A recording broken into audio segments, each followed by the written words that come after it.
Hello, everyone. Thank you for joining us today. My name is Keely Denenberg. I'm Senior VP of Client Solutions at Orange Grove Consulting, and I am joined by Dr. Kelly Watson, Managing Partner at Orange Grove.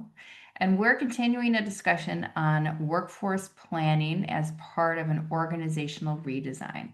So, Kelly, we recently recorded a quick conversation about what workforce planning is. So if someone's watching this and they don't know what that means, go back and watch that video. So now I'd like to talk to you about how do you know what you will need in the future? Because that is an important step when you're planning out what, your workforce should look like.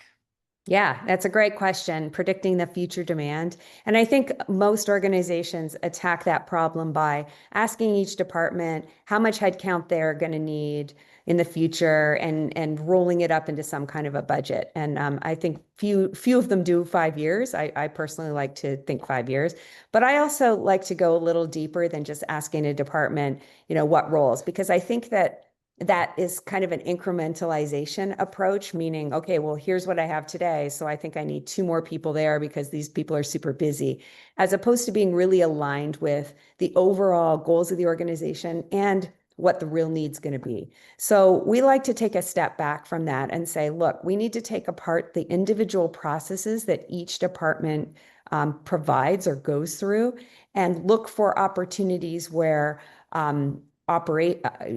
where automation could help, where in the future maybe this process doesn't need to happen because it's no longer strategically aligned with the organization's goals. And by doing this a level of deep process analysis, we can really uncover what the need is going to be. And that can branch into that can end up telling us what talent we're going to need, what skills we're specifically going to need, what experience or knowledge base we're going to need for the future, as opposed again to this kind of incrementalization approach, which really doesn't allow you to do a whole redesign and optimize for talent for the future. It just sort of builds on what you have. And I think that's how organizations get into a problem where they have too much talent or they don't have the right talent in the right place at the right time and for the right cost. And are there other things that organizations get wrong when they think about workforce planning, in addition to just not just thinking about how many more headcount they might need? What else do they tend to get Well, wrong? I think a lot of organizations don't do it. And so what Mhm. happens is it ends up being a really reactive process where, uh-oh, we've got a bunch of people all of a sudden retire and we haven't planned for their replacement. And unfortunately, the folks that are retiring generally tend to be the people at the top of the organization. And so now you have a management deficit problem. You don't have people ready with the right skills, and those aren't skills you can just get overnight or train people in a classroom. So I think that is one of the problems. I think secondly, failing to really honestly evaluate their own staff. So oftentimes people are so focused on getting the job done today that they don't necessarily move the low performers out of the organization and think about replacing them.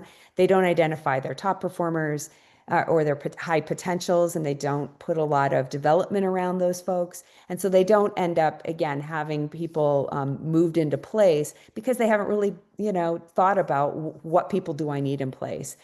And then finally, it's not being aligned with the strategic direction of the organization. So if you leave this up to the individual department heads, everybody wants to run a bigger department. And so they're just going to keep, padding their department. They're not going to be forced to think strategically. So making sure that it is completely aligned with where the organization's going and what strategically the organization does and is planning to do for the next 5 years.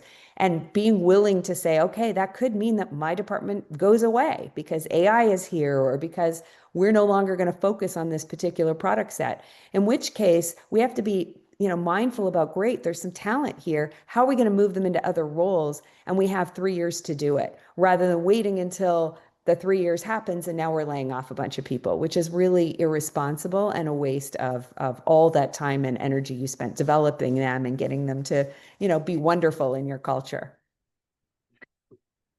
This sounds like it can be really overwhelming, especially if a leader hasn't gone through this process before. So one of the ways that we can help is to be that coach and to say, here are the steps, here's how you can follow it.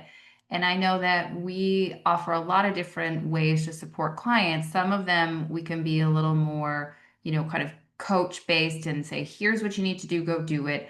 Others we can be really hands-on and help them side by side. So I would say that's how we could help. And if you're watching this and you're like, oh my gosh, I don't know where to start, just reach out to me and schedule a meeting and we can talk through ideas of where to start. So thank you, Kelly. Thanks everyone for watching. Check back to our YouTube channel for other videos like this one.